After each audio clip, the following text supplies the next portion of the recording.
E papaparopô. Papaparopô. E aí? E aí, cara? Bom? Tá viajando aí? Tá longe? Tava longe mesmo. Tava pensando no universo, cara, sabe? Tem tanta coisa lá fora, estrelas, planetas, galáxias, sabe? Fiquei aqui viajando. Você acredita em vida fora da Terra? Ah, vida fora da Terra, sinceramente, não, Thiago. Não? Não.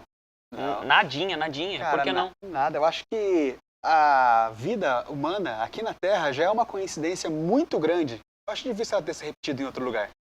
Concordo com você, mas eu não tô falando de vida humana fora da Terra. Tô falando de qualquer forma de vida, sei lá, vírus, bactérias. Não precisa necessariamente ser uma vida inteligente, entendeu?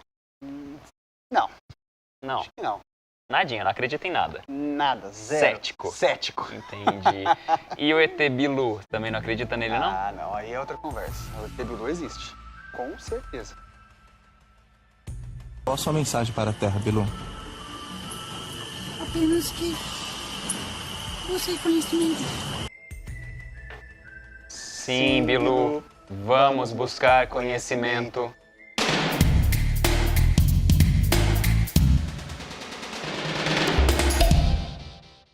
Fala, galera, beleza? Olha só, o sistema solar é formado por 8 planetas, entre eles a Terra, esse aqui é onde a gente vive. Mas se levar em consideração a Via Láctea como um todo, a estimativa é que existam 10 trilhões de planetas. E digo mais, hein? Segundo a NASA, 300 milhões de planetas da nossa galáxia são potencialmente habitáveis. Daí eu pergunto pra você, você acredita em vida fora da Terra? Olha só, Thiago, essa é uma pergunta que o nosso entrevistado de hoje está tentando responder nos últimos anos, viu? Hoje, a gente recebe aqui no Tá Ligado o ufólogo e pesquisador da vida extraterrestre, Renato Mota. E aí, Renato, valeu, cara, obrigado por estar Bom que você aqui. tá aqui. Obrigado por vocês terem me convidado aí. Fiquei muito feliz pelo convite, viu? Tanto você, Marvel, Thiago, obrigado, viu? Ô, Renato, Sucesso. toda vez que a gente fala sobre vida fora da Terra, existência ou não de extraterrestres, gera muita curiosidade nas Gera. pessoas. E aí você vem com essa profissão, ufólogo. Para quem nunca ouviu falar, o que é um ufólogo? O que ele faz? É assim, não é uma profissão, né? Mas é assim, um tipo de ciência, não ciência, um tipo de pesquisa, desculpa. Pesquisa. É um tipo de pesquisa, porque até ciência a gente precisa ter de algo material. Como oficialmente não temos uma nave para poder desfragmentar, então até o Temos momento... a nave da Xuxa. Já É, teve- da Xuxa a gente não conseguiu pesquisar ainda. Mas assim, pesquisa o quê? Nem eu digo nem evidências, tá? Eu digo como provas de que seres extraterrestres não só convivem conosco, e já convivem desde os primórdios da humanidade aí. E provas não faltam, porque uma área de pesquisa minha seria a ufarqueologia, que é onde nós estudamos pinturas rupestres e onde retratam pinturas de seres humanoides, naves, tecnologias já nos primórdios aí da humanidade. Ufo-arqueologia, é isso? Ufarqueologia, isso. Que legal. Foi muito popularizado há um tempo atrás eram os deuses astronautas, né? Sim. Isso fortaleceu muito essa discussão, né? Sim, eu era os deuses astronautas de Eric Van Dane que abriu minha mente. E quando eu estudei, estava fazendo faculdade de rádio e televisão, meu TCC foi sobre o fenômeno OVNI. O fenômeno OVNI, objetos voadores não identificados, popularmente chamado discos voadores. Sim. É real ou não? Daí eu fiz toda uma pesquisa mais profunda em cima, fui em Varginha, que teve um caso Varginha, Sim. pesquisa aqui da região, então Você é formado em quê? sou formado em rádio e televisão. Então você conseguiu fazer um documentário, é isso? Isso, foi feito um documentário. Que isso, legal. Foi feito um documentário. E Eu daí- até tenho um outro documentário que eu produzi ali, amador assim, mas produzi falando a respeito dos casos aqui da região. Tem vários casos aqui. Isso é interessante Olha. porque para quem consegue reunir esses materiais durante uma pesquisa, né, consegue trazer alguns conteúdos que são registros. Então você comentou primeiro de algumas evidências, pelo menos quem se dedica ao estudo, à pesquisa dessa área vê nas pinturas rupestres, e Sim. tem alguns depois, né, obviamente foi passando o tempo, então foram vindo as tecnologias, então tem algumas filmagens, tem Tem. algumas gravações. Quer dizer, tem material para você se dedicar a pesquisar se quiser, né? Ah, tem. Hoje em dia, agora com o advento aí, todo mundo tem um celular na mão, né? Até muita gente fala, nossa, mas não tem uma imagem nítida de um OVNI, tudo tremido. As pessoas esquecem, né, que ninguém tá com uma câmera profissional na mão com lente, é um celular, você não tá dando um zoom, você tá ampliando a imagem, né? Então qualquer movimentinho ali, você perde o foco facilmente. E a gente também tem que tomar cuidado com algumas infelizmente, tem umas coisas que não são reais. As pessoas mandam, às vezes é por confusão mesmo. Filma um planeta, vê um planeta muito iluminado, igual o planeta Vênus, que aparece bem iluminado, acho que pode ser uma nave, um OVNI. Daí a gente rapidamente tenta explicar para a pessoa. Alguns ficam decepcionados, né? Mas faz parte. Tem algumas outras condições, né? Vou falar de uma situação que eu vivi, tá? Sim. Eu tava num sítio de uma amiga minha, em Redenção da Serra, de noite, bem de noite, e a gente tava ali numa fogueira, não tinha luz, porque era um lugar afastado da zona urbana, era bem rural mesmo. E a gente tava olhando as estrelas, daqui a pouco a gente começou a ver um monte de luzinha assim andando. No primeiro momento a gente fica, meu Deus, que é isso? Que movimentação que é essa? É avião? Não é? Porque são várias. E depois caiu a nossa ficha, que eram satélites mesmo, né? Fazendo. Então, quer dizer, tem muito alarme falso também, né? Tem. Quando as pessoas começaram a ficar muito em casa por causa que teve a pandemia, né? Daí o pessoal começou a olhar muito pro céu, né? Não tinha muito o que fazer, eu ficava em casa comendo, olhando pro céu. Daí passava, esses aí que você viu, provavelmente eram os satélites da Starlink, de Elon Musk. Ele solta ele chama de constelação, né? Constelação de satélites, Sim. Starlinks. Daí passa assim por 40, 60, um atrás do outro. As luzinhas assim. Que é uma forma de prover internet para lugares onde não tem muito sinal, né? Então, essa Starlink tem mesmo esse sistema de vários pequenos satélites orbitando pequenas regiões para conseguir entregar a internet naquele foco. Então, não é um grande satélite que pega uma área grande. A Starlink se especializou mesmo em pequenos satélites que focam mais numa parte, né? Numa região. Eles queriam eles vão chegar a 12 mil satélites. Já foi em torno de 4 mil satélites lançados desses. Andou caindo alguns aí. Daí tem que repor esses. Já abre outra discussão. E vai confundir muita gente, então. Isso, confunde. Lixo espacial confunde muito. Até esses dias atrás, um monte de gente filmou aqui na região, São José dos Campos, Caçapava, Taubaté, Jacareí. Eles começam a me mandar, né? Sim. Eles começam a virou pesquisar. A referência. Aí, mas não, nesse caso era lixo espacial, às vezes é um próprio cometa, né? Que aparece também. Mas o Renato, falando nisso dos registros, o Renato inclusive enviou pra gente alguns registros e a gente tem alguns aqui para assistir. O primeiro não é da região, mas aliás, esse é da região sim. Sim, esse foi o que filmei. Vamos ver então.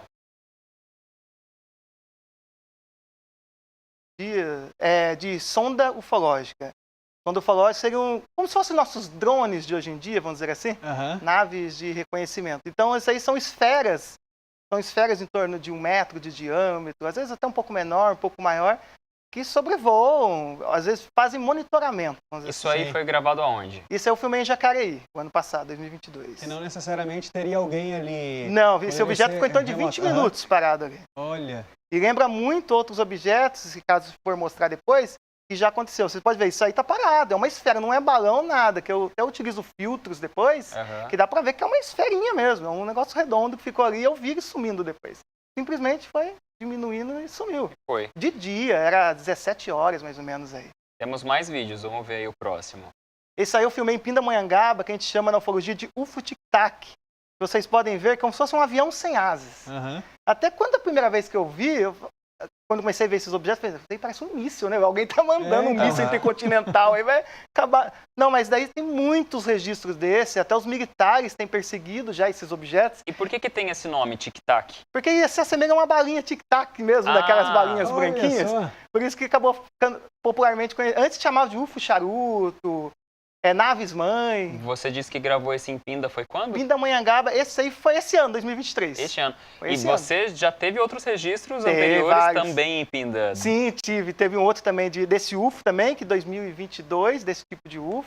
E outros registros que a gente nem conseguiu filmar todos, alguns até os aparelhos falham, cara. Ô Renato, ainda é um assunto que gera algumas curiosidades, que como a gente já falou, mas também algumas desconfianças. Sim. Por que você acha que a gente tem tanta dificuldade em ter uma comprovação, assim, por exemplo, de NASA ou de alguma outra autoridade confirmando, realmente é um objeto que a gente não conseguiu identificar, pode ser uma nave extraterrestre ou pode ser um satélite, sei lá. Por que é tão difícil a gente confirmar?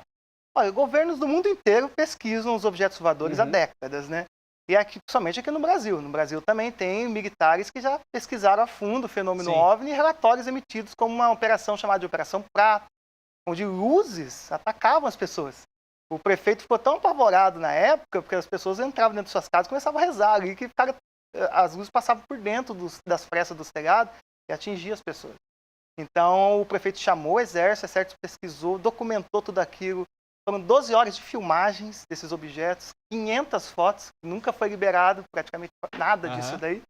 Então, ou seja, as pessoas, infelizmente, foram preparadas um pouco mais para o medo, pelos filmes. Então, se popularmente aparecer uma nave dessas, acho que o pessoal assustaria.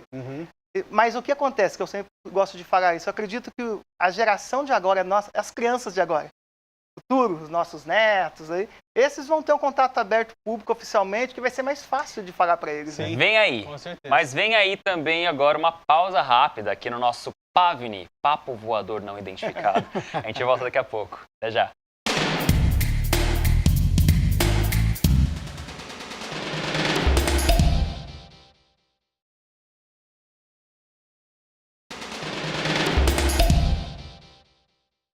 Alô, alô? Alô, alô? Planeta Terra chamando. Esta é mais uma edição do Diário de Bordo de Thiago e Marvin, falando diretamente do mundo do Tá Ligado, onde tudo pode acontecer. Hoje a gente está recebendo aqui para uma conversa diretamente do mundo da Lua, o ufólogo Renato Mota, pesquisador da vida extraterrestre. Renato, a gente falou aí brincando do mundo da Lua, né? Sim. Que é uma série que não tem nada a ver com vidas extraterrestres, mas que falava do mundo da Lua. Lembra Você gente. costumava ou costuma, né, assistir desenhos, séries, filmes que falam desse tema? Ah, sempre gostei. Nossa, eu sou Sério? fascinado por filmes de ficção desde criança. O primeiro filme que eu assisti foi o filme ET, o Extraterrestre. Eu tinha 5 anos, 6 anos de idade. Esse é um E clássico. ali já fiquei fascinado que mas tinha se- alguma coisa. Fala a verdade, se um ufólogo viesse aqui e falasse que nunca assistiu ET, uma coisa tá muito errada. Já assisti 1 milhão de vezes. Você assiste filmes de ETs?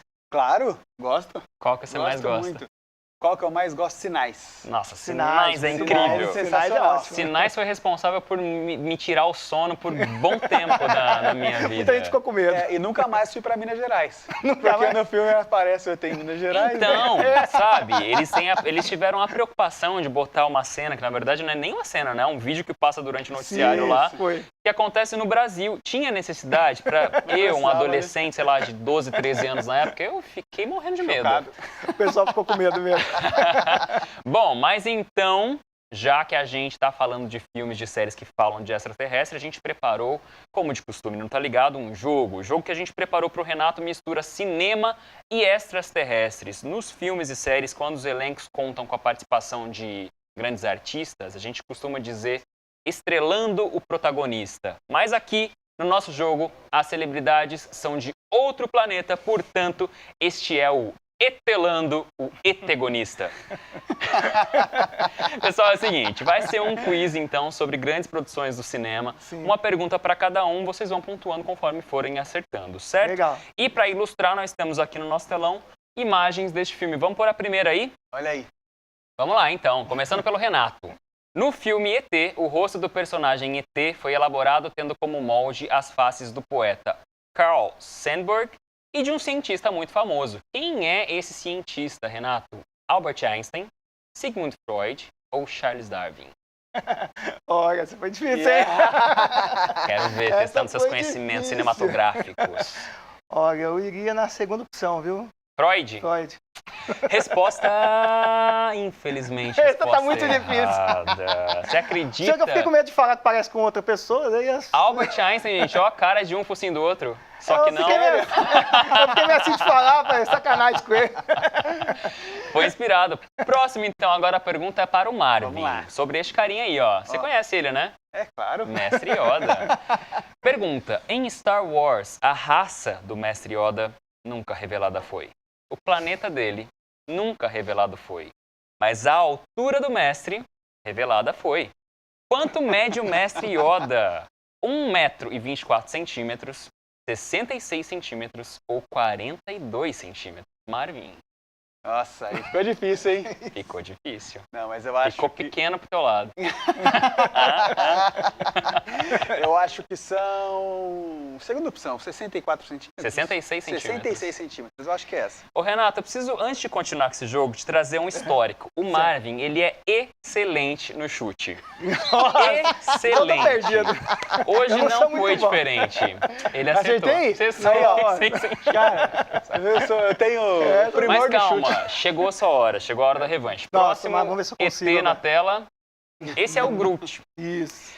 Em 1996, bem antes de aparecer nos filmes Guardiões da Galáxia, o personagem Groot foi protagonista de um pesadelo de um grande herói nos quadrinhos. Qual herói sonhou com ele? Homem-Aranha, Homem de Ferro ou Hulk?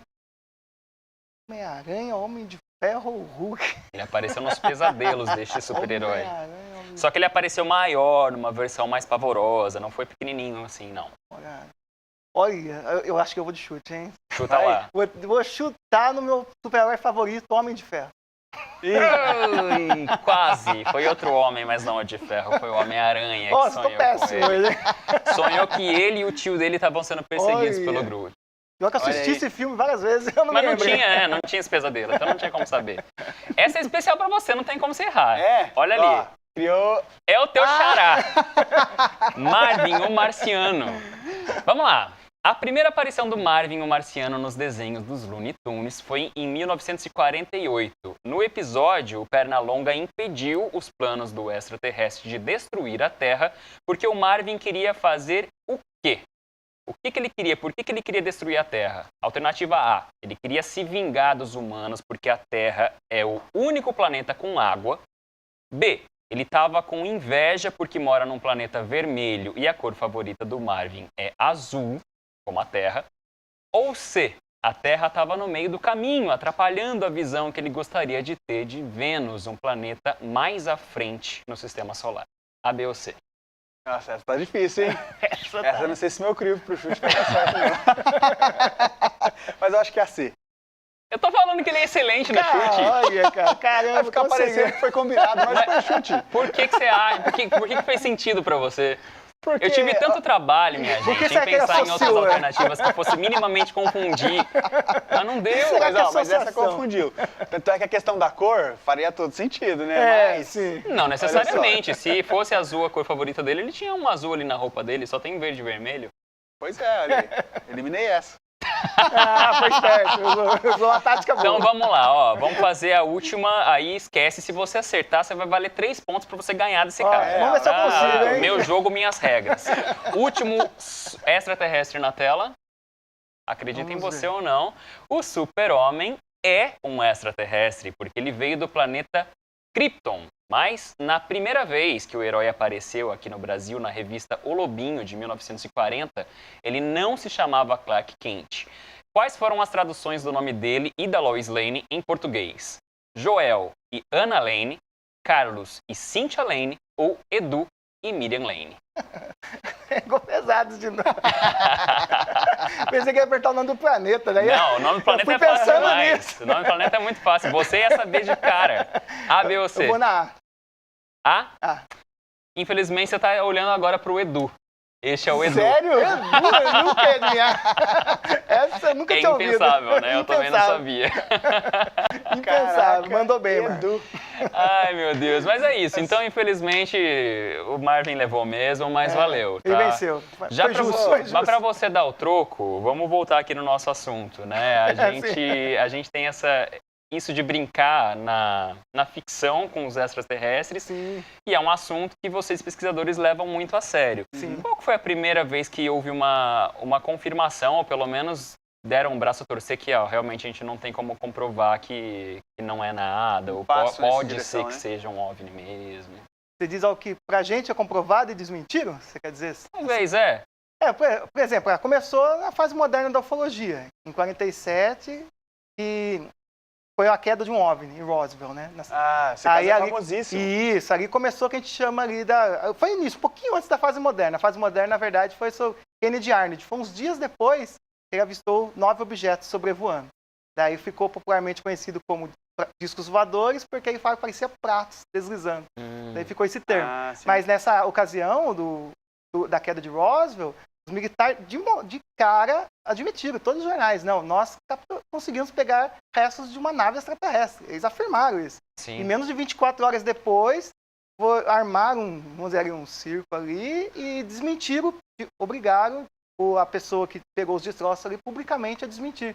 Colocaram um balão meteorológico na mão dele ali, uns restos ali, e desmascarou.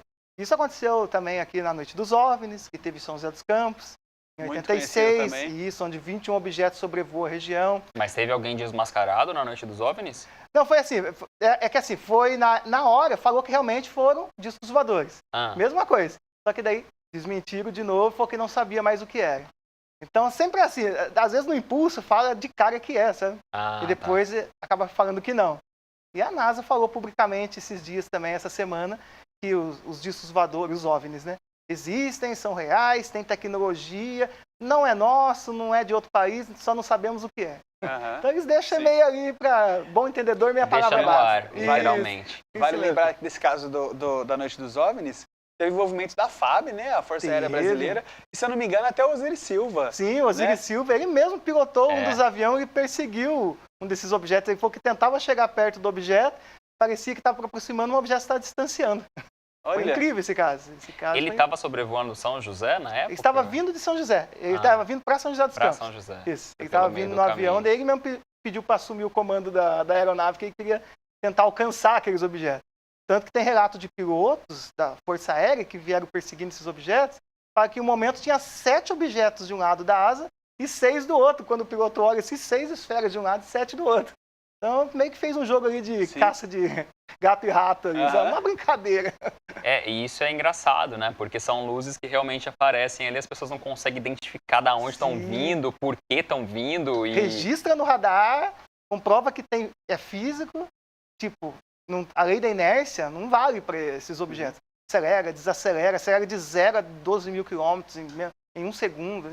Nenhum objeto, nenhuma aeronave nossa no momento faz esse tipo. mas daí a justificativa, ela tá no fato disso, eles justificam que isso não aconteceu, ou tem uma justificativa, falam que era isso, ou era aquilo, enfim. Ah, não, eles sempre admitem que aconteceu. Aham. Tanto que tem um documento que chama Controle de Tráfego Hotel, desde a década de 90, aí, que até hoje os pilotos utilizam, e sempre quando eles veem o objeto, eles têm que relatar. Uhum. Ó, o objeto é assim, iluminava, acelerava. Tem que documentar, né? E só que no fundo eles acabam só arquivando. Não tem estudo sobre isso. Bom, quem sabe, né? Mais pra frente a gente não consegue ter alguma resposta, ou mais de uma resposta, já que são vários casos, né? Pessoal, hora de mais um intervalo, a gente volta já já com os contatos imediatos do terceiro bloco.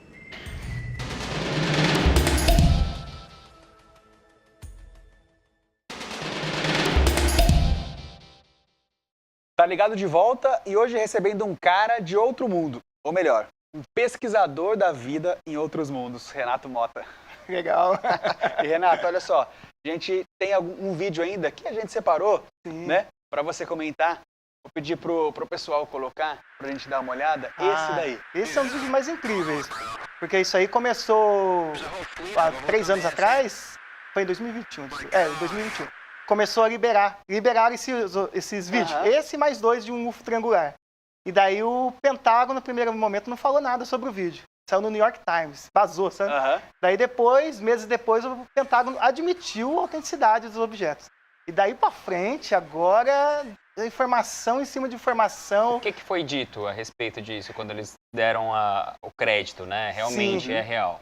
Eles admitiram que o fenômeno OVNI é real, ou seja, esses objetos existem mesmo, são físicos, sobrevoam a nossa atmosfera, fazem movimentos incríveis. Vocês veem que esse objeto ele muda de direção, Aham. ele parece que vira de ponta cabeça, e até no áudio, assim, o piloto fica falando, nossa, tu consegui pegar ele ali no visor, né? E eles Aham. vão perseguindo, o piloto tá ali quase 7 mil km por hora e não alcança, E sabe? pelo visto é uma coisa demorada de acontecer, que a gente tá vendo aí na legenda, né? O vídeo de 2004, mas você falou que só em 2021 Só em que 2021, foi. só em 2021 liberou. Imagine quantos documentos não tem já guardado, né? E Quantos agora, vídeos desses? recentemente, né, algumas semanas, uns meses atrás, a gente teve a confirmação daquele caso do México, né, Sim, dos sim. ETs Das múmias? mumificados. Isso, até deixei umas fotos aí da múmias também, mas aconteceu esses dias atrás, né? Que o James Maussan, que é um pesquisador de ufologia também, daí ele mostrou múmias que ele falou que ele pegou em Nazca, no Peru, e fizeram análise tudo e comprovou a autenticidade que realmente é extraterrestre. E não tem como comprovar que é humano, então. Não, ele mostrou radiografias, ele fala assim que 70% é humano e 30% desconhecido. Então ficou um negócio meio assim, sabe? Tem regiões onde isso é mais propício de acontecer? Tem regiões mais montanhosas, geralmente tem mais avistamentos de contato, sim. Tem, por exemplo, aqui em Caçapava tem um caso de um senhor que estava na fazenda dele e a nave desceu, passou por cima dele, do trator, desceu e um ser saiu da nave, ele foi perto daquele ser, trocou olhares ali, conversou mentalmente, né? Porque não fala a mesma linguagem, mas entendia exatamente o que o ser estava falando. E daí o ser voltou para a nave, subiu de novo e foi embora. Caraca! E tem vários casos. Tem caso, por exemplo, de um objeto que desceu aqui em Guaratinguetá, no lado de uma área militar, e ficou a marca no solo do círculo ali do Mato Amassado. Também, Caçapava é uma cidade tão simpatia, mas tão simpatia É que muito acolhedora. É muito acolhedora. E ó, vou mais além, viu? Tem um caso até de um híbrido extraterrestre em Taubaté, cara. Ah, mas de Taubaté a gente já fica meio um assim, né? apresentador de TV que falou isso pra mim. De Taubaté a gente já fica, poxa vida, Ele mas conheceu um híbrido. Me fala uma coisa, esse ET tava grávida de quadrigêmeos também? Não, esse não tava. E pior que esse do México ainda fala que tinha uns ovos dentro ainda. Eu achei meio estranho, que eu não acredito nesse do México, sabe? Entendi. Eu fiz as minhas análises também, já do que eu tô acostumado, já eu não acredito que seja esse real. Das múmias... Do México, isso, eu não acredito, não. Então é isso, né? Se até o ufólogo tá aí descrente... Mas não que todos sejam falsos. Não que seja falso, lógico que não. Pode ser real, pode não ser, mas o que eu quero dizer, assim, sempre cabe a dúvida e sempre cabe mais pesquisa. Sim, é um assunto que vai longe, né? Isso mesmo. Tem que pesquisar bastante. Porque senão a gente acaba caindo em arapucas aí, né? Tem gente que, infelizmente, acaba mal intencionada também. Então, e você tem um grupo, Renato, que você conversa com outros pesquisadores, vocês trocam experiências. Como é que é esse trabalho de pesquisa de vocês? Sim, sempre quando o pessoal precisa de uma coisa, né? Aí você fala, lembra o ufólogo Renato Mota, aqui da região do Vale, que eu já pertencia a uma grande revista aí de ufologia. Sim. Então já fui consultor dela.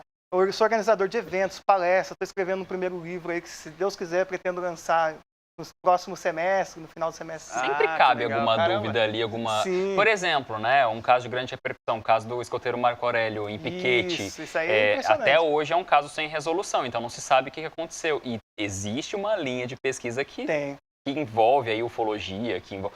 Pode ser, pode não ser, não sei. Não tem porque como fala que quando ele sumiu, uma testemunha viu uma luz aparecendo, um objeto discoidal, iluminou ele e desapareceu. Sim, eu escutei um podcast que falava sobre esse assunto e contam mesmo uma versão de luzes que apareceram e uma luz azul, né, que tomou ali o Pico dos Marins. Inclusive, eu conheço sou amigo, inclusive, né, de uma pessoa que faz um trabalho ali de expedição com as pessoas pro Pico dos Marins e ele já relatou ter visto algumas luzes no meio do mato, assim, e sem explicação. Tem, inclusive, registro em vídeo e tal, mas não tem uma explicação, só aconteceu. Sim. Não tem como saber, né? Um caso famoso, rapidamente, o caso Varginha, eu conheço as testemunhas do caso Varginha, converso com elas, e realmente elas falam, vimos uma criatura ali, era uma criatura realmente, elas não tem como confirmar, acho que é extraterrestre. São as irmãs, né? Isso, as irmãs. E elas... Liliane e Valkyrie são as que falam hoje em dia. Isso que eu ia falar, porque foi uma coisa que gerou tanto tabu ali na época, né? Tanto julgamento que elas resolveram nem falar mais, depois não conseguiram trabalhar no futuro. Elas eram crianças ainda, mas depois, para trabalhar, relacionamento, trabalhar, a vida inteira delas foi atrapalhada por causa disso. E agora que elas vieram a público falar, ofereceram dinheiro para elas, para não falarem sobre o caso na época. Ô, Renato, muita coisa, muitos casos, mas agora a gente guardou o seríssimo aqui pro último minuto do Tá Ligado. ET Bilu. Infelizmente, essa é uma farsa da ufologia. Aí essas coisas é complicado, né? Isso aí descredibiliza todo o trabalho. Total, a gente vai no impulso, no embalo, daí chega um ET Bilu da vida. Olha, infelizmente nosso tempo acabou, mas agora a gente tem que buscar conhecimento em outro lugar. É igual eu falo, embarque nessa espaçonave de conhecimento. Exatamente. Renato, muito obrigado pela sua presença, viu? Muito obrigado, Thiago, obrigado, Marvel, a toda a equipe aqui da TV. Fiquei muito feliz pelo convite, viu? Bom te ter aqui. Vamos que a nave chegou. Já era. Vamos nessa. Gente, brigadão. Mais uma vez. Tchau, tchau. Até semana que vem. Tchau.